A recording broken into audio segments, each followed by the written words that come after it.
The whole basis of Baroque music is speech. It actually has less to do with melody, although the melodies are very beautiful, but if you pay close attention, the instruments, even when they're playing their melodies, are actually articulating a sentence with pauses, punctuation, questions, and answers. And once you hear all those things, the music just takes on a new life and speaks to you in a really deep way. If you study Baroque music very deeply, there's a lot left up to the performer.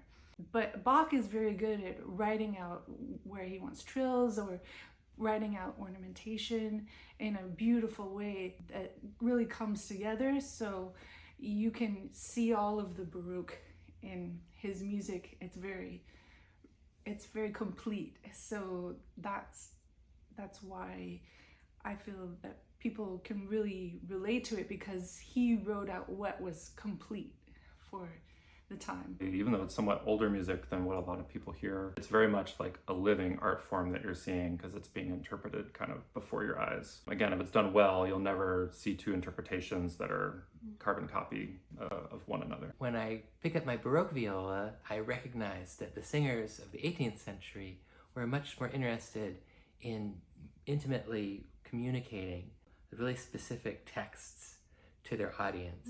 And that's why in the 19th century they sold the libretto of the opera to the people in the opera halls so that people could, really learn the songs by reading the words. But in the 18th century, the words would have just been plain and apparent and really easy to catch. The communication was a combination of the tone and the meaning of the words. And that's very important for Baroque music. What we do is we sit down and look at the cantatas that are programmed for that concert, and we unpack basically all the content, all the richness that's in the cantata. So we look at the circumstances, the context for which Bach composed the cantata.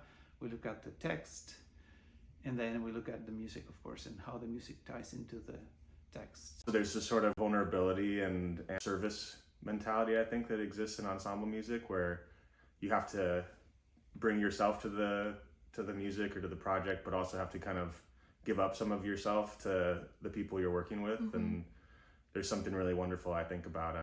When people can do that very vulnerably, very skillfully, it's the type of experience for me that has been the most emotionally gratifying, artistically gratifying. Tekla is really striving to create a friendly collaboration where people want to play together, want to be together, and hopefully that will make the musicality that we bring to the music, whether it's music that we want to make people feel sad, or music that we want to make people feel happy, hopefully that will all work together and we will enhance each other's abilities and the music itself. I feel like with early music, sometimes it can have the reputation as being very academic and very heady, and that you need to have read all these books to sit and appreciate the performance. But I feel like a lot of these early music pieces are inherently very playful and fun and sort of almost mischievous. There's a lightheartedness in some of these pieces that I hope that maybe if a concert goer wanted to come check it out, they could say, hey, this music is actually pretty fun. It's not serious and intense all the time. We know we have this community of amazing musicians here that can be fostered. And I think there's enough positive energy around it that Seattle is ready. Seattle is ready to honor and put their own musicians on the pedestal where they need to be. So I'm hopeful.